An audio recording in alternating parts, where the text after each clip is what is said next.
اعوذ باللہ من الشیطان الرجیم بسم اللہ الرحمن الرحیم وبہ نستعین وهو خیر ناصر و معین۔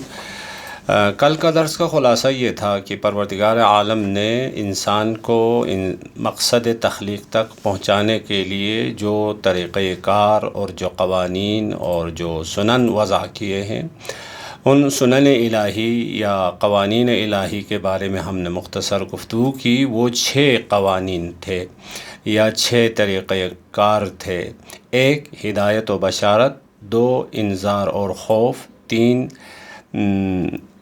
سزا، 4 امہال و استدراج، 5 عالم برزخ میں علاج، 9 قیامت کے دن عذاب الہی جو ہم نے کہا، اور عذاب کے بارے میں مختصر گفتگو کی تھی۔ آج جو گروپ میں ہی 1-2 برادر نے سوال کیا تھا کہ جو ہم کہتے ہیں جہنم میں ہمیشہ، جہنم سے کیا مراد ہے وہ کچھ حد تک ہمیں سمجھ میں آ گیا، یعنی جہنم میں ہمیشہ رہے گا۔ دوسری عبارت میں یعنی بعض افراد ایسے ہوں گے جو ہمیشہ اور ہمیشہ کے لیے عذاب میں ہی رہیں گے، یعنی جلتے ہی رہیں گے۔ تو سوال یہاں پہ یہ ہے کہ خلود فی النار یعنی ہمیشہ اور ہمیشہ عذاب میں گرفتار رہنے کی وجوہات کیا ہو سکتی ہیں، وہ اسباب کیا ہو سکتے ہیں، وہ عوامل کیا ہو سکتے ہیں۔ جیسے ہم نے کہا بعض افراد قیامت سے پہلے قبر کے سزاؤں سے ان کی جان چھٹ جاتی ہے، بعض تو مرنے سے پہلے، بعض تو مرنے کے بعد، بعض قیامت میں کچھ سزا پانے کے بعد وہ جنت جانے کے قابل ہو جاتے ہیں۔ بعض افراد ہیں جو خلود فی النار ہے، یعنی خلود یعنی ہمیشگی، یعنی بعض لوگ ایسے ہوں گے جو ہمیشہ جلتے ہی رہیں گے، ہمیشہ عذاب میں ہی رہیں گے۔ لیکن یہ بات ذہن میں رکھیں، پروردگار عالم نے، خدا نے کسی کو جہنمی خلق نہیں کیا ہے، کسی انسان کو، اول سے آخر تک تمام انسانوں میں سے کسی انسان کو خدا نے جہنمی خلق نہیں کیا ہے۔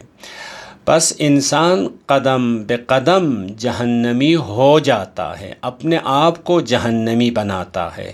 ایسا نہیں کہ خدا نے اس کو جہنمی خلق کر دیا ہو، ایسا نہیں ہے۔ آج انہی عوامل کے بارے میں مختصر گفتگو کریں گے۔ وہ عوامل کیا ہیں، وہ اسباب کیا ہیں جن کی وجہ سے انسان قدم بے قدم جہنمی ہو جاتا ہے، یعنی ہمیشہ اور ہمیشہ جلنے کا مستحق ہو جاتا ہے، ہمیشہ اور ہمیشہ عذاب میں گرفتار رہنے کا مستحق ہو جاتا ہے۔ وہ مختصر عوامل آپ کی خدمت میں ہم پیش کریں گے۔ جیسا کہ قرآن میں یہ تعبیر آپ کو بار بار ملے گی، لا تتبعوا خطوات الشیطان۔ خطوات خطوتن کی جمع ہے، خطوہ کہتے ہیں قدم، یعنی شیطان کے قدم بے قدم کی پیروی مت کرو۔ یا ایھا الذین آمنوا لا تتبعوا خطوات الشیطان۔ یا دوسری آیت میں ارشاد ہوتا ہے ومن یتبع خطوات الشیطان۔ دیکھیں قدم بے قدم۔ مثلا اس کے لیے ایک مثال آپ کو دے دوں، آپ ڈرائیورنگ کرتے ہیں، گاڑی چلا رہے ہوتے ہیں، موٹر چلا رہے ہوتے ہیں، پھر آپ توجہ نہ ہونے کی وجہ سے، غفلت کی وجہ سے آپ روڈ سے، راستے سے نکل جاتے ہیں۔ نکلنے کے بعد نکلتے ہی کئی کلومیٹر آپ دور نہیں نکل جاتے ہیں، بلکہ آہستہ آہستہ دور چلے جاتے ہیں۔ تو اسی طرح یہ انسان بھی شیطان کے قدم بے قدم اس کی پیروی کرنے کی وجہ سے، دوسری عبارت میں آہستہ آہستہ شیطان کی پیروی کرنے کی وجہ سے، آہستہ آہستہ نفس امارہ کی اطاعت کرنے کی وجہ سے یہ اپنے آپ کو جہنمی بنا دیتا ہے، یہ اپنے آپ کو ہمیشہ کے لیے عذاب کا مستحق بنا دیتا ہے، ہمیشہ کے لیے جلنے والا بنا دیتا ہے۔ کیونکہ جب شیطان کی پیروی کرتا ہے قدم بے قدم، تو قرآن یہ کہتا ہے فَإِنَّهُ يَأْمُرُ بِالْفَحْشَاءِ وَالْمُنکَرِ، جب شیطان کی پیروی کرتا ہے، نفس امارہ کی پیروی کرتا ہے، تو یہ شیطان کیا کرتا ہے؟ یَأْمُرُ بِالْفَحْشَاء، ہر فحش کا امر کرتا ہے، والمنکر، اور کیا کرتا ہے؟ جیسا کہ ایک اور آیت میں ارشاد ہوتا ہے یا ایھا الناس کلوا مما فی الارض حلالا طیبا ولا تتبعوا خطوات الشیطان۔ دیکھیں ان تمام آیتوں میں خطوہ کا کلمہ استعمال کیا۔ خطوہ کہتے ہیں قدم کو۔ انہ لکم عدو مبین انما یأمرکم بالسوء والفحشاء وان تقولوا علی اللہ ما لا تعلمون۔ بس قدم بے قدم شیطان کی پیروی کرنے کی وجہ سے آہستہ آہستہ خود کیا ہو جاتا ہے؟ فضائل اخلاقی سے عاری ہو جاتا ہے، یعنی یکدم مثلاً وہ دور چلا جاتا ہو انسانیت سے، ایسا نہیں ہوتا، بلکہ آہستہ آہستہ لاشعوری طور پر غفلت کے ساتھ ساتھ یہ فضائل اخلاقی سے خالی ہو جاتا ہے۔ پھر فضائل اخلاقی سے جب خود خالی ہو جاتا ہے تو اگلا قدم اہل فضائل سے دوری اختیار کرتا ہے۔ پھر اگلا قدم برے لوگوں کے ساتھ اٹھنا بیٹھنا شروع کرتا ہے۔ پھر اگلا قدم برے لوگوں جیسا ہونا اور برا کام انجام دینا شروع کرتا ہے۔ پھر اس کے بعد برے کاموں کی عادت ہو جاتی ہے، پھر برے کاموں سے لذت محسوس کرتا ہے، پھر فضیلتوں سے نفرت کرتا ہے، پھر نیک لوگوں سے نفرت کرتا ہے۔ آپ معاشرے میں دیکھیں گے ایسا ہی ہے، یعنی دیکھیں ایک ہی رات میں لوگ اہل فضائل سے نیک لوگوں سے نفرت کرنا شروع کیا ہو، ایسا نہیں ہوتا، بلکہ قدم بے قدم ہے، آہستہ آہستہ یہ سفر طے کرتا ہے۔ پہلے فضائل سے خود خالی ہو جاتا ہے، پھر اہل فضائل افراد سے دوری اختیار کرتا ہے، پھر برے لوگوں کے ساتھ اٹھنا بیٹھنا شروع کرتا ہے، پھر برے لوگوں جیسا ہونا اور برا کام انجام دینا شروع کرتا ہے، پھر برے کاموں کی عادت ہو جاتی ہے، پھر برے کاموں سے لذت محسوس کرتا ہے، پھر فضیلتوں سے نفرت کرتا ہے، پھر نیک لوگوں سے نفرت کرتا ہے، پھر اس کے بعد نیک لوگوں سے نفرت کرنے کے بعد پھر اہل فضیلت کو جھٹلانا شروع کرتا ہے۔ اب دیکھیں ان شیطانی جو طریقہ کار ہے، اس کو ذہن میں رکھ کر آپ تاریخ انبیاء اور تاریخ اولیاء علیہم السلام کو پڑھیں گے تو بات واضح اس طریقے سے سمجھ میں آ جائے گی۔ مثلا انبیاء کو جھٹلانے والے ایسے نہیں تھے کہ ایک رات میں انہوں نے جھٹلانا شروع کیا ہو۔ ائمہ ہدیٰ علیہم السلام سے دشمنی کرنے والے، ائمہ ہدیٰ کو قتل کرنے والے، ائمہ خدا سے نفرت کرنے والے لوگ ایسا نہیں کہ ایک ہی رات میں وہ لوگ بس اس طرح سے شروع ہو گیا ہو، بلکہ جس طرح ہم ابھی بیان کر رہے ہیں اسی طرح آہستہ آہستہ اس مرحلے تک پہنچے ہیں۔ پھر اہل فضیلت کو جھٹلانا شروع کرتے ہیں، پھر قرآنی آیتوں کو جھٹلانا شروع کرتے ہیں، پھر آیات الہی کا مذاق اڑانا شروع کرتا ہے، پھر پاک نہ بننا اور کمال تک رسائی ناممکن ہونا، آخر میں نتیجہ کیا ہو جاتا ہے؟ خلود در جہنم ہے۔ پس خلود در جہنم، ہمیشگی کے لیے جہنمی ہونا، ہمیشگی کے لیے جلنا، ہمیشگی کے لیے عذاب الہی میں گرفتار رہنا ایک ہی قدم میں نہیں ہوتا، بلکہ قدم بے قدم آہستہ آہستہ یہ اس مرحلے تک پہنچ جاتا ہے۔ آپ کی خدمت میں ہم خلود فی النار کے اسباب طریقہ کار بتا دیا، یعنی کس طرح سے انسان ہمیشگی کے لیے جہنمی ہو جاتا ہے، وہ طریقہ کار یہ ہے، وہ روش یہ ہے جو ہم نے آپ کی خدمت میں بتا دی۔ اب آپ کی خدمت میں خلود فی النار کی کچھ علامتیں اور نشانیاں بتا دیں گے، یعنی جہنم میں ہمیشہ رہنے والوں کی نشانیاں کیا ہو سکتی ہے۔ ہمارے ہاں معمولاً پارٹی بازی ہے، یعنی ہم لوگ مثلا شیعہ ہیں بس ہم سب کے سب جنت میں چلے جائیں گے، فلانی لوگ سنی ہے سب کے سب جہنم میں چلے جائیں گے۔ کوئی قیامت کے دن پارٹی بازی نہیں ہوگی، کوئی اس طرح سے نعرہ بازی نہیں ہوگی، ہر فرد کا الگ الگ حساب و کتاب ہوتا ہے۔ الگ الگ حساب و کتاب. بس ہمیشہ کے لیے جہنمی ہونے کی کچھ علامتیں ہیں، کچھ نشانیاں ہیں. ان نشانیوں میں سے سب سے پہلی نشانی یہ ہے جب انسان کھلے عام گناہ انجام دینا شروع کرتا ہے، یعنی گناہ بے باک طریقے سے گناہ کرنے والا، یعنی سمجھ لیں جہنمی کی ایک علامت ہے. 2، گناہ سے خوشی اور لذت محسوس کرتا ہے، یعنی انسان سے خطائیں ہو جاتی ہے، غلطیاں ہو جاتی ہے، کبھی کبھار ہم سے خطا ہونے کے بعد، گناہ ہونے کے بعد ہم پشیمان ہو جاتے ہیں، شرمندہ ہو جاتے ہیں، افسوس کرتے ہیں. لیکن بعض لوگ ایسے ہیں گناہ کرنے کے بعد ان کو مزہ آتا ہے، خوشی کا اظہار کرتے ہیں، ہم نے اس پہ ظلم کیا، ہم نے یہ اس کے ساتھ فراڈ کیا، ہم نے فلانی کو دھوکہ دیا. دیکھیں ایسا ہوتا ہے نا، دھوکہ دینے کے بعد بہت سارے لوگ خوشی کا اظہار کرتے ہیں، لذت کا احساس کرتے ہیں، ہاں فتح اور کامیابی کا اظہار کرتے ہیں. 3، گناہ پر پچھتاوا نہیں ہوتا. جب خوشی اور لذت کا احساس کرتا ہے تو پچھتاوا بھی نہیں ہوگا خود بخود. دیکھیں اس کے برعکس ہے، اگر کسی کو خوشی نہیں ہوگی، لذت نہیں ہوگی تو اس کے بعد پچھتاوا ہو جاتا ہے. جبکہ ہمیشہ جہنم میں رہنے والوں کی ایک نشانی یہ ہے، گناہ کرنے کے بعد کوئی پچھتاوا نہیں ہے، کوئی ندامت نہیں ہے، کوئی افسوس نہیں ہوتا، کوئی پریشانی نہیں ہوتی ہے. 4، پھر گناہ کو بار بار انجام دیتا ہے. 5، گناہوں کی تلافی نہ کرنا. ٹھیک ہے ہم سے خطائیں ہو گئی، معصیت ہو گئی ہے، اشتباہ ہو گیا، لیکن اس کی تلافی کرنے کی بھی کوشش نہیں کرتا ہے.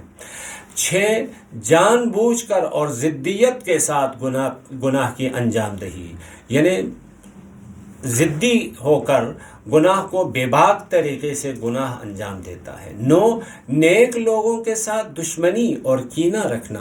دیکھیں ابھی آپ دنیا میں دیکھیں، آپ اپنے محلے میں دیکھیں، اپنے شہر میں دیکھیں، ابھی بھی کتنے سارے لوگ ہوتے ہیں جو مجتہدین سے دشمنی کرتے ہیں. خوب دشمنی مجتہدین سے کیوں دشمنی کرتے ہیں؟ اچھے لوگوں سے دشمنی کرتے ہیں. ابھی بھی آپ کے محلے میں، آپ کے شہر میں ملیں گے بہت سارے لوگ اہل بیت علیہم السلام سے دشمنی کرتے ہیں. خوب اہل بیت تو اچھے لوگ تھے، خوب اچھے لوگ تھے تو اچھے لوگوں سے اچھے لوگ تھے، انہوں نے آپ کا کیا بگاڑا ہے؟ آپ کے حق میں کیا انہوں نے ناانصافی کی ہے؟ کچھ ظلم کیا ہے؟ نہیں، کچھ بھی نہیں کیا ہے. لیکن اس کے باوجود اچھے لوگوں سے، ابھی دنیا میں دیکھیں مثلا مقام معظم رہبری کو دیکھیں، کتنے سارے ایسے لوگ ہیں اور اس کے نام لیتے ہیں تو ناراض ہو جاتے ہیں اور اس سے دشمنی کرتے ہیں، اس کے کارٹون بناتے ہیں. خوب اس نے آپ لوگوں کو کیا بگاڑا ہے؟ آپ کا کچھ حق کھایا ہے، آپ کے حق میں کوئی ناانصافی کی ہے، کوئی ظلم کیا ہے تو پھر بھی بات بنتی ہے نا، ہمارا یہ حق کھایا ہے، ہمارے حق میں ناانصافی کی ہے. کچھ بھی نہیں ہے، لیکن اس کے باوجود کیوں دشمنی کرتے ہیں؟ تو یہ جہنمیوں کی ایک علامت ہے، نیک لوگوں کے ساتھ دشمنی اور کینہ رکھنا. مثلا اچھے لوگ ہوتے ہیں، پرہیزگار لوگ ہوتے ہیں، پرہیزگار عالم دین ہوتے ہیں، اس سے لوگ خواہ مخواہ دشمنی کرتے ہیں. کوئی ذاتی دشمنی ہو، کوئی ذاتی ناانصافی ہو، کوئی ایسی بات بھی نہیں ہے، اور پھر بھی اس کو برا بلا کہتے ہیں، اس کو لعن طعن کرتے ہیں. کیوں کرتے ہیں؟ خود یہ جہنمی کی ایک علامت ہے. 8، گناہ کی پلیدی کا اعتراف نہیں کرتا ہے. گناہ کرنے کے بعد اس گناہ کی جو قباحت ہے، گناہ کی جو گندگی ہے، اس کا اعتراف نہیں کرتے ہیں لوگ. مثلا شراب پینے کے بعد، نشہ کرنے کے بعد، ٹھیک ہے اشتباہ ہوا ہے، غلطی ہو گئی ہے، خطا ہو گئی ہے، لیکن اس کو فخریہ طریقے سے ہم نے ایسا کر دیا، ہم نے یہ گناہ کر دیا، ہم نے فلان لڑکی کی عزت دری کی ہے، عصمت دری کی ہے، ہم نے یہ گناہ کر دیا ہے، ہم نے یہ قتل و غارت کر دی ہے. گناہ ہو جاتا ہے انسان نے، لیکن گناہ کی پلیدی اور گناہ کی گندگی، گناہ کی قباحت کا اعتراف نہیں کرتے ہیں. 9، گناہ کو ہلکا سمجھتا ہے. گناہ کیا ہے اور کہتے ہیں یہ تو چھوٹا گناہ ہے، فلان نے وہ بڑا گناہ کیا ہے، کہ کسی اور نے کوئی بڑا گناہ کیا ہے تو آپ کا گناہ چھوٹا ہو گیا ہو، ہلکا ہو گیا ہو. ایسا تو نہیں ہے.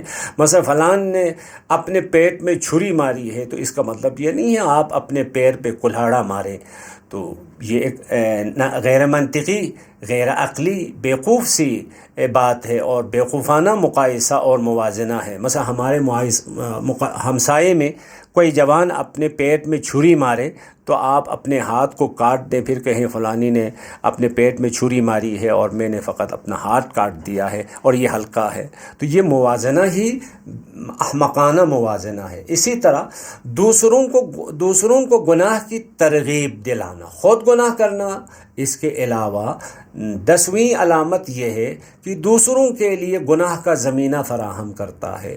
دوسروں کے لیے مثلا ابھی معاشرے میں دیکھیں کتنے سارے ایسے لوگ ہوتے ہیں خود گناہ کرنے کے علاوہ، خود معصیت کرنے کے علاوہ دوسروں کو بھی گمراہ کرنے کی کوشش کرتے ہیں، دوسروں کو گناہ میں مبتلا کرنے کی کوشش کرتے ہیں، دوسروں کو منحرف کرنے کی کوشش کرتے ہیں، مختلف جھوٹ، پروپیگنڈے، مختلف طریقے سے، مختلف محافل و مجالس برگزار کر کے، مختلف اجتماعات کے ذریعے سے، مختلف ذرائع سے دوسروں کو گناہ میں مبتلا کرنے اور گرفتار کرنے کی کوشش کرتے ہیں۔ یہ جہنمیوں کی ایک 10ویں علامت ہے۔ 11ویں علامت یہ ہے طاغوت کی سلطنت کو قبول کرتا ہے، طاغوت کی سرپرستی اور طاغوت کی حکمرانی اور طاغوت کی سلطنت کو فخریہ طریقے سے قبول کرتے ہیں۔ اس کے مقابل میں الہی جو سلطنت ہے، خدائی جو حکومت ہے، خدائی جو حاکمیت ہے، اس کا منکر ہو جاتا ہے۔ ہاں، الہی حاکمیت کا منکر اور طاغوت کی سلطنت کو فخریہ انداز سے قبول کرتے ہیں۔ ابھی ہم دنیا تو چھوڑیں، ہم اپنے معاشرے میں ہی دیکھ سکتے ہیں۔ اپنے معاشرے میں مومنین کے درمیان بہت سارے بظاہر مومنین طاغوت کی حکمرانی، طاغوت کی سلطنت کو فخریہ طریقے سے قبول کرتے ہیں، لیکن الہی سلطنت اور خدائی حکمرانی اور الہی حکومت کی جب بات آتی ہے تو ہزار قسم کے اشکالات، ہزار قسم کے اعتراضات اور انکار کرتے ہیں اور اس کی مخالفت بھی کرتے ہیں۔ البتہ انشاءاللہ پھر موانع کی بحث میں طاغوت کے بارے میں ہم تفصیل سے گفتگو کریں گے۔ 12 اجتماعی طور پر گناہ انجام دیتے ہیں۔ کبھی انسان فردی طور پر گناہ کرتا ہے لیکن کبھی کبھار اتنا جری ہو جاتا ہے کہ وہ اجتماعی طور پر گناہ انجام دیتے ہیں۔ 13 سیاسی مقاصد کے حصول کے لیے گناہ کرتا ہے تاکہ اسلامی نظام کو کمزور کیا جائے۔ الہی حکومت، مثلا امام علیہ السلام کا ظہور، امام علیہ السلام کے ظہور ہوگا تو کیا ہوگا؟ امام علیہ السلام ایک الہی حکومت تشکیل دیں گے، ایسا ہے نا؟ پوری دنیا میں الہی نظام، الہی حکومت تشکیل دیں گے۔ ہم الہی حکومت کی مخالفت کریں گے، الہی نظام کی مخالفت کریں گے، یا دوسری عبارت میں الہی حکومت کی مخالفت در حقیقت امام کی حکومت اور امام کے ظہور کو تاخیر کرنے کا باعث ہے۔ انشاءاللہ سیاسی بحث کو ہم تفصیل سے بعد میں بیان کریں گے۔ 14 باغیانہ اور طاقت کے ساتھ گناہ انجام دیتا ہے۔ 15 نیک لوگوں کی حاکمیت کو نہیں مانتا ہے۔ بس اچھے لوگ جب برسر اقتدار آ جاتے ہیں، آپ ایک عالمی حکومت سے لے کر اپنے جس ادارے میں آپ کام کرتے ہیں، جس آفس میں آپ کام کرتے ہیں، جس کمپنی میں، جس محکمے میں آپ کام کرتے ہیں، وہاں کے مینجمنٹ کو ہی دیکھیں۔ جس سکول میں آپ کام کرتے ہیں اس سکول کے پرنسپل کو دیکھیں۔ پرنسپل کوئی اچھا سا ہو، دیندار سا ہو، منصف ہو، وجدان کاری رکھتا ہو تو ہم اس کی مخالفت کرتے ہیں، لیکن ایک ایسا پرنسپل جو کوئی منصف نہیں ہے، کوئی نظم و ضبط اس کے زندگی میں نہیں ہے، اس کے وجود میں نہیں ہے، کوئی کام سے دلچسپی نہیں ہے، جب اس کا دورانیہ آ جاتا ہے، جب اس کو اختیار مل جاتا ہے تو ہم خاموش ہو جاتے ہیں۔ اپنے ملک میں دیکھیں، ایک نمائندہ ہے، وہ نمائندہ اچھا ہے تو اس کی ہزار قسم کی ہم مخالفت کرتے ہیں، جب یہ چلا جاتا ہے، ایک برا نمائندہ آ جاتا ہے تو ہم خاموش ہو جاتے ہیں۔ تو یہ جہنمیوں کی علامات اور نشانیوں میں سے ہے۔ آیات اور روایات کی روشنی میں ان کو ہم نے استخراج کیا ہے۔ 16 دین کے دشمنوں کو غلط استفادہ کرنے کا موقع فراہم کرتا ہے، یعنی دشمن کا آلۂ کار بنتا ہے۔ اب آلۂ کار بننے کے کبھی کبھار دشمن کے لیے جاسوسی کرتے ہیں، کبھی کبھار دشمن کے اہداف اور دشمن کی پلاننگ اور دشمن کے منصوبہ بندی کو عملی جامہ پہنانے کے لیے تگ و دو کرتے ہیں، یعنی دشمن کے حق میں دشمن کی کامیابی کے لیے کام کرتے ہیں۔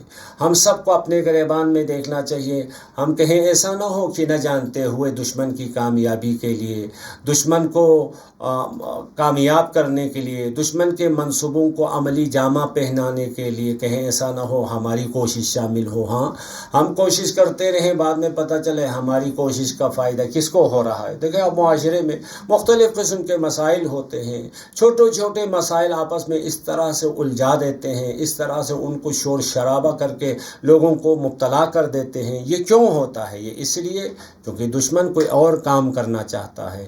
اب ہم اس چھوٹے سے مسئلے کو مثلا فرض کریں شیعوں کے آپس میں چھوٹے سے مسائل ہوتے ہیں، کبھی فقہی یا تقلیدی اختلاف ہوتا ہے، اس تقلیدی اختلاف کو اس طرح سے الجھایا ہے، اس طرح سے اس کو اچھالا ہے کہ ایسا لگتا ہے کہ شیعوں کے درمیان کوئی اور مسئلہ ہے ہی نہیں، بس یہی ایک مسئلہ رہ گیا ہے، اسی میں ہم سب گرفتار ہو جاتے ہیں، سب مصروف ہو جاتے ہیں، جبکہ دشمن ہماری بنیادیں کاٹنے میں مصروف ہے، ہمارے جوانوں کو تباہ کرنے میں مصروف ہے، ہمارا اصلاً پوری ثقافت کو تباہ کرنے میں مصروف ہے۔ تو کیا ہوا؟ ہم آپس میں چھوٹے مسائل میں الجھنے کی وجہ سے، گرفتار ہونے کی وجہ سے ہمارا الجھنے کا فائدہ کس کو ہوا؟ دشمن کو ہو گیا۔ بس دشمن کے لیے زمینہ فراہم کرنا، دشمن کے لیے آلۂ کار بننا، یہ جہنمیوں کی علامت ہے۔ شرعی واجبات پہ عمل نہ کرنا، یہ جہنمی ہونے کی علامت ہے۔ شرعی احکامات اور دینی قوانین کو جھٹلاتا ہے۔ جب شریعت کے قوانین کی بات ہوتی ہے تو وہاں پہ ہزار قسم کے اعتراضات ہیں، جب اپنے رسم و رواج کی بات ہوتی ہے تو آنکھیں بند کر کے قبول کرتے ہیں، جب الہی قوانین اور احکام کی بات ہوتی ہے تو کہتے ہیں یہ 1400 سال پرانا ہے، جب آبائی رسم و رواج کی بات ہوتی ہے تو کہتے ہیں یہ 1000 سالہ پرانی ثقافت ہے۔ اب 1000 سالہ 2000 سالہ پرانی ثقافت کو اس کو احیا کرنے کی بات کرتے ہیں، جب 1400 سال پہلے اسلام کی بات کرتے ہیں تو یہ تو بہت پرانا ہو گیا ہے۔ یہ آپ نے سنا ہوگا نا، مثلا جب حجاب کی بات کرتے ہیں تو کہتے ہیں پرانا ہو گیا ہے، ہم نئی چیز کو باندھتے ہیں۔ لیکن جب قومی ثقافت کی بات ہوتی کہتے ہیں ثقافت پرانی ثقافت اچھی ہے، یعنی 2000 سال پہلے بدھ مت کی جو ثقافت ہو، ہندوازم کی جو ثقافت ہو، اس ثقافت کو احیا کرنا چاہیے۔ دیکھیں دینی قوانین کو جھٹلانا اور اس کے مقابل میں جو غیر دینی قوانین ہے، جو غیر دینی رسم و رواج ہے، اس کو زندہ کرنے کی کوشش کرنا، دینی تعلیمات کا تمسخر اڑاتا ہے، گناہ کی انجام دہی میں زیادہ روی کرتا ہے، 21 لوگوں کا احترام نہیں کرتا ہے، مقدس مکانات اور مقدس اوقات کا احترام نہیں کرتا ہے، مثلا ماہ مبارکہ رمضان ہے اس کا احترام نہیں کرتے، مسجد ہے، امام بارگاہ ہے، حرم ہے، مقدس مکان ہے، اس کا احترام نہیں کرتے ہیں، لوگوں کا احترام نہیں کرتا، لوگوں کی کوئی حیثیت اس کے نگاہ میں نہیں ہوتی ہے، گناہ کی غلط توجیہ کرتا ہے۔ گناہ کے معاملے میں کہتے تم نے یہ گناہ کیوں کیا؟ تو کہتے ہیں یہ گناہ سب کرتے ہیں۔ خب یہ ایک غلط توجیہ ہے، سب کرتے ہیں تو اس کا مطلب ہے آپ بھی کریں۔ اگر سب زہر کھا لیں تو آپ زہر کھا لیتے ہیں، یقیناً ایسا نہیں۔ سب خودکشی کرنا شروع کریں تو آپ بھی خودکشی کرتے ہیں، ایسا نہیں ہے۔ بس لہٰذا سب گناہ کرتے ہیں، بس ہم نے بھی گناہ کر دیا، یہ گناہ کے ایک غلط توجیہ ہے۔ یہ غلط توجیہ در حقیقت جہنمیوں کی علامتوں میں سے ایک علامت ہے، نشانیوں میں سے ایک نشانی ہے۔ 23 دوسروں کو بھی بدنام کرنا، یعنی خود تو بدنام ہے، خود گناہ کرتا ہے اور دوسروں پہ الزام اور دوسروں پہ تہمتیں لگا کے ان کو بدنام کرنے کی کوشش کرتے ہیں۔ 24 ظاہراً کافروں والا انداز اپناتا ہے، جیسے کہ علامہ اقبال نے کہا تھا کہ تمہارے وضع، تمہارے تمدن، تمہارا اٹھنا بیٹھنا یہ یہود و نصارہ کی طرح ہے، بلکہ اس سے بھی گیا گزرا ہے۔ تو بہرحال یہ تقریباً 24 علامتیں اور 24 نشانیاں جو جہنمیوں کی علامتیں ہیں۔ اب ہمیں دیکھنا ہے آیا خدا نہ کرے ہم میں کوئی اس قسم کی علامت کوئی نشانی ہے یا نہیں۔ اگر خدا نہ کرے کوئی نشانی ہم میں ہے یا کوئی علامت ہم میں ہے تو اس علامت کو ختم کرنے کی کوشش ہے۔ ختم کرنے کے لیے کیا کرنا پڑے گا؟ ختم کرنے کے لیے توبے کی ضرورت ہے۔ توبہ کیا ہوتی ہے؟ توبہ بہت آسان ہے۔ توبہ بہت آسان ہے۔ توبہ کا مطلب یہ ہے آئندہ گناہ نہ کرنے کا عزم اور گزشتہ پر ندامت اور جبران، اس کو کہتے ہیں توبہ۔ توبہ عقلی طور پر بھی اور نقلی طور پر بھی واجب فوری ہے، یعنی جتنا ہو سکے جلدی آپ اپنے توبہ کریں۔ توبہ واجب فوری ہے، لیکن اس توبے سے متعلق ایک شیطانی وسوسہ ہے۔ شیطانی وسوسہ ایک یہ ہے کہ شیطان انسان کے دل میں یہ وسوسہ کرتا ہے کہ ابھی توبہ نہ کرو، بلکہ بوڑھا ہونے کے بعد مرنے سے کچھ لمحات پہلے توبہ کر لو، یہ وسوسہ کرتا ہے۔ ٹھیک، ایک اور وسوسہ یہ ہے تم ابھی توبہ کرو گے پھر بعد میں پھر گناہ کرو گے تو کیا ہو جائے گا؟ ایک قسم کی خدا کا استہزاء ہو جائے گا، یعنی خدا کی توہین ہو جائے گی۔ بار بار توبہ توڑنا یہ اچھی بات نہیں ہے۔ یہ دو وسوسے معمولاً لوگوں کے ذہن میں آتے ہیں۔ غور سے سنیں، دونوں وسوسہ شیطانی وسوسہ۔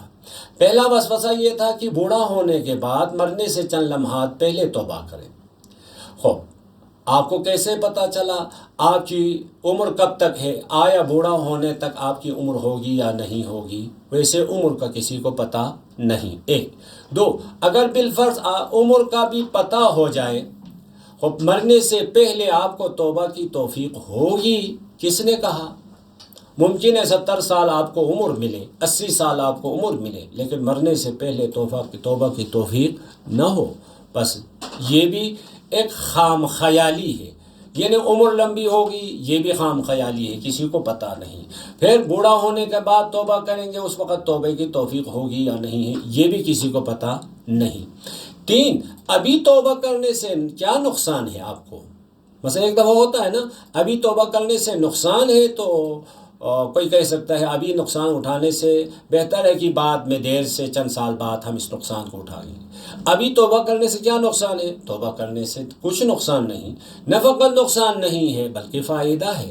توبے کی حقیقت کیا ہے؟ توبے کی حقیقت یہ ہے انسان آئندہ گناہ نہ کرنے کا عزم اور گزشتہ پر پشیمان۔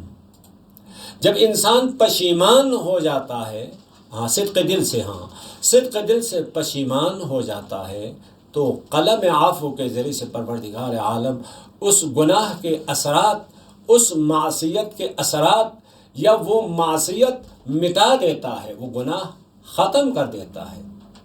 خود آپ آج توبہ کی تو آپ کا گناہ مٹ گیا، فائدہ ہو گیا، کوئی نقصان تو نہیں ہے۔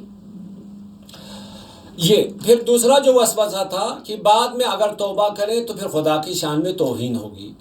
تو پہلی بات تو یہ ہے کہ ابھی آپ نے گناہ کیا ہے، پھر خدا نے واجب فوری ہے کہا ہے، توبہ نہ کرنے سے ایک اور واجب کی مخالفت ہو گئی ہے۔ مثلا فرض کریں میں نے کوئی غلط کام کیا، پھر غلط کام پہ میں شرمندہ نہیں ہوا، میں نے توبہ نہیں کی، تو توبہ نہ کرنا خود ایک اور گناہ ہے۔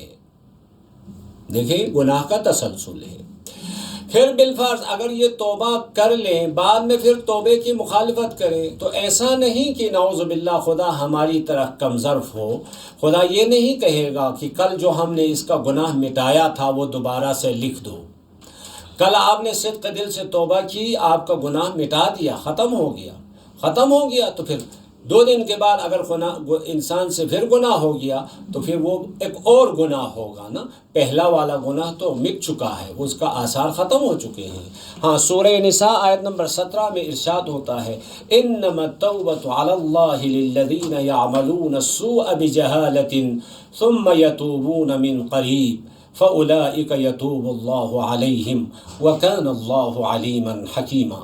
اللہ کے ذمے صرف ان لوگوں کی توبہ قبول کرنا ہے جو نادانی میں گناہ کا ارتکاب کر بیٹھتے ہیں، پھر جلد ہی توبہ کر لیتے ہیں۔ دیکھیں خدا یہاں پہ کہتے ہیں جلد ہی توبہ کر لیتے ہیں، اللہ ایسے لوگوں کی توبہ قبول کرتا ہے، اور اللہ بڑا دانا حکمت والا ہے۔ الذین، یا سورہ آل عمران آیت نمبر 135 میں ارشاد ہوتا ہے، الذین اذا فعلوا فاحشۃ او ظلموا انفسهم ذکروا اللہ فاستغفروا لذنوبهم ومن یغفر الذنوب الا اللہ ولم یصروا علی ما فعلوا وهم یعلمون۔ اور جن سے کبھی نازیبا حرکت سرزد ہو جائے، یعنی گناہ ہو جائے، یا وہ اپنے آپ پر ظلم کر بیٹھے، تو اسی وقت خدا کی یاد کرتے ہیں اور اپنے گناہوں کی معافی چاہتے ہیں، اور اللہ کے سوا گناہوں کا بخشنے والا کون ہے، اور وہ جان بوجھ کر اپنے کیے پر اصرار نہیں کرتے ہیں۔ سورہ توبہ آیت نمبر 102 میں ارشاد ہوتا ہے، وآخرون اعترفوا بذنوبهم خلطوا عملا صالحا وآخر سیئا عسى اللہ ان یتوب علیہم ان اللہ غفور رحیم۔ اور کچھ اور لوگ ہیں جو اپنی خطا کے اقراری ہیں، جنہوں نے ملے جلے عمل کیے تھے، کچھ بھلے اور کچھ برے۔ اللہ سے امید ہے کہ ان کی توبہ قبول فرمائے۔ بلا شبہ اللہ بڑی مغفرت والا اور بڑی رحمت والا ہے۔ دیکھیں، ان تمام آیات سے یہ بات سمجھ میں آ جاتی ہے، جتنا ہو سکے انسان جلدی توبہ کرے تو اس کی توبہ قبول ہو جاتی ہے۔ بس یہ توبے کی تاخیر شیطانی وسوسہ ہے، اور یہ ماہ مبارکہ رمضان کا مہینہ ہے، توبہ و استغفار کا مہینہ ہے۔ انسانوں سے غلطیاں ہو جاتی ہے، خطائیں ہو جاتی ہے، گناہ ہو جاتا ہے، لیکن کمال یہ ہے کہ فوراً توبہ کرے، کیونکہ توبہ واجب فوری ہے۔ توبہ کرے تو پھر دیکھیں، گناہ کرنے کے بعد پھر پشیمان ہو جاتا ہے تو خدا اتنا رحم والا ہے، اتنا مہربان ہے۔ ان اللہ یحب التوابین ویحب المطہرین۔ پروردگار عالم توبہ کرنے والوں سے محبت کرتا ہے۔ خب نادانی کی وجہ سے، جہالت کی وجہ سے، نفس امارے کے دھوکے میں، شیطان کے دھوکے میں آنے کی وجہ سے یہ صراط مستقیم سے پھسل گیا تھا، ہٹ گیا تھا۔ جو ہی متوجہ ہو گیا، واپس آیا، تو خدا اس کو پھر اپنے رحمت کے آغوش میں لے لیتا ہے۔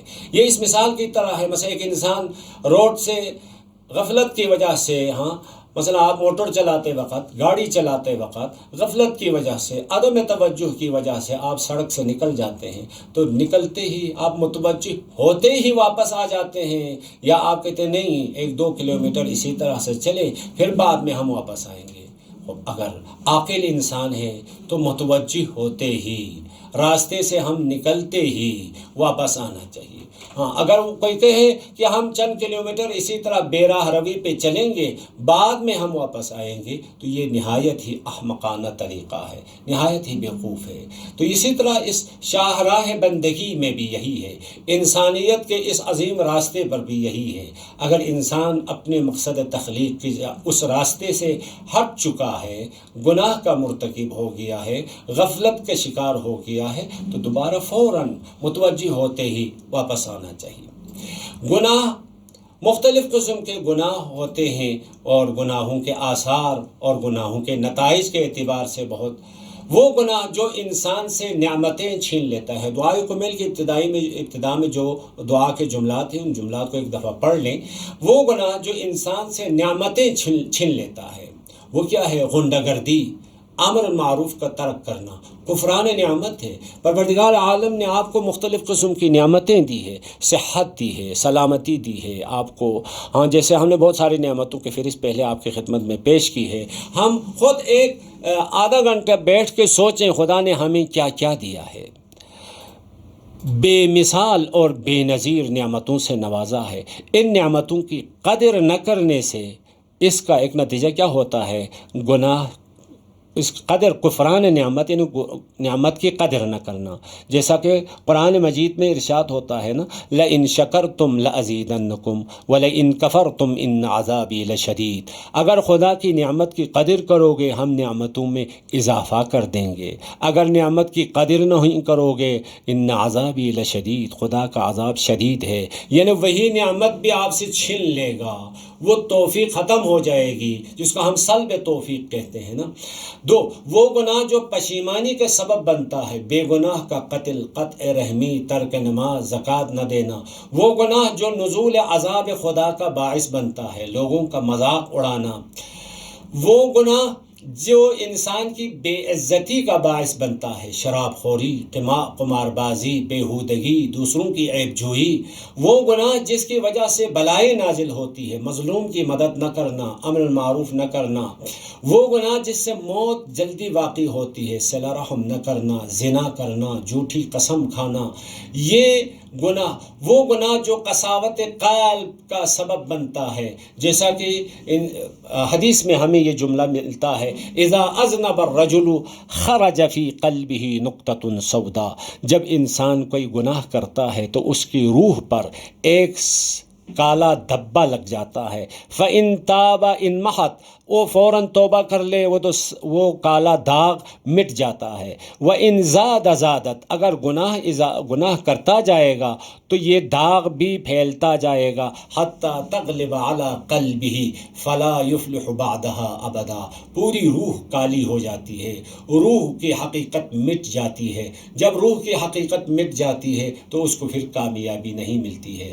وہ گناہ جو انسان سے عبادت کی توفیق چھین لیتا ہے، ان الرجل یذنب الذنب، جب کوئی انسان گناہ کرتا ہے تو فیحرم صلاۃ اللیل، نماز شب سے محروم ہو جاتا ہے۔ ہم سب دیکھیں نماز شب سے محروم کیوں محروم ہو رہا ہے؟ یہ مولا امیر علیہ السلام کا فرمان ہے۔ جب انسان گناہ کرتا ہے، گناہ انسان کے لیے غل و زنجیر بن جاتا ہے، انسان کو قید کرتا ہے، نماز شب سے محروم کر دیتا ہے۔ نماز شب سے محروم ہونا یہ بھی گناہوں کی وجہ سے، وہ گناہ جو رزق کم یا محرومی کا باعث بنتا ہے، جیسا کہ مولا امیر علیہ السلام کا فرمان ہے، یا ابا ذر ان الرجل لیحرم رزقہ بالذنب یصیبہ، جب گناہ کرتا ہے تو گناہ کا ایک نتیجہ یہ ہوتا ہے کہ اللہ کے رزق سے محروم ہو جاتا ہے۔ نماز شب کی یہاں بات آ گئی تھی تو اس کے بارے میں ایک دو نقطہ۔ نماز شب کی اتنی اہمیت ہے، ماہ مبارکہ رمضان میں اس نماز کو پڑھنے کی عادت کریں اور ہمیشہ کے لیے دیکھیں۔ خصوصاً جوانوں سے میرا خطاب یہ ہے کہ اس نماز کے بارے میں، یعنی اگر آپ کو رات کو زیادہ نیند آتی ہے تو سونے سے پہلے آپ پڑھ کے سو سکتے ہیں، نہیں اسی وقت جاگ سکتے ہیں، اسی وقت پڑھ سکتے ہیں۔ اس وقت نہیں جاگا تو صبح کی نماز کے بعد آپ اس کو پڑھ سکتے ہیں۔ صبح کی نماز کے بعد بھی اگر نہیں پڑھ سکا تو اس کے بدلے میں کوئی کفارہ، کوئی صدقہ کسی فقیر کو دے سکتا ہے۔ اس نماز کے لیے مثلا آپ راستہ چلتے ہوئے بھی پڑھ سکتے ہیں، قبلے کی طرف رخ کرنا کوئی ضروری نہیں ہے، سکون کی حالت میں ہونا کوئی ضروری نہیں ہے، یعنی آپ کوئی کام کرتے ہوئے جیسے دیہاتوں میں کھیت کو پانی دیتے ہوئے آپ نماز شب پڑھ سکتے ہیں، راستے میں چلتے ہوئے آپ نماز پڑھ سکتے ہیں۔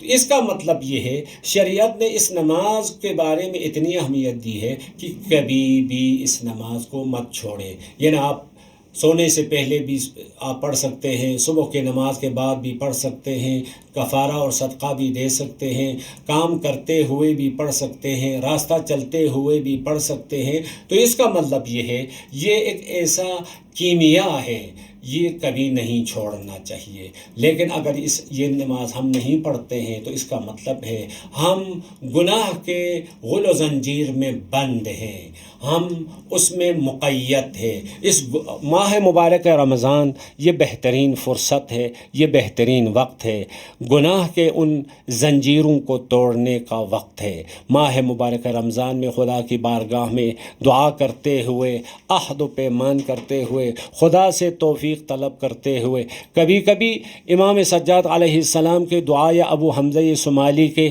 چند جملات، یعنی پوری دعا پڑھنا اگر آپ کے لیے مشکل ہو، چند جملات ترجمے کے ساتھ پڑھ کے غور و فکر کریں گے تو یقیناً ہمارے اندر تبدیلی آ سکتی ہے، ہمارے اندر ایک انقلاب آ سکتا ہے۔ ماہ مبارک رمضان بہترین فرصت ہے، خدا کی بارگاہ میں ہماری دعا ہے، پروردگارا اس عظیم اور بابرکت مہینے کی برکتوں کا واسطہ ہمیں اس مہینے میں صحیح طرح سے بھرپور استفادہ کرنے کی توفیق عطا فرما۔ والسلام علیکم ورحمۃ اللہ وبرکاتہ۔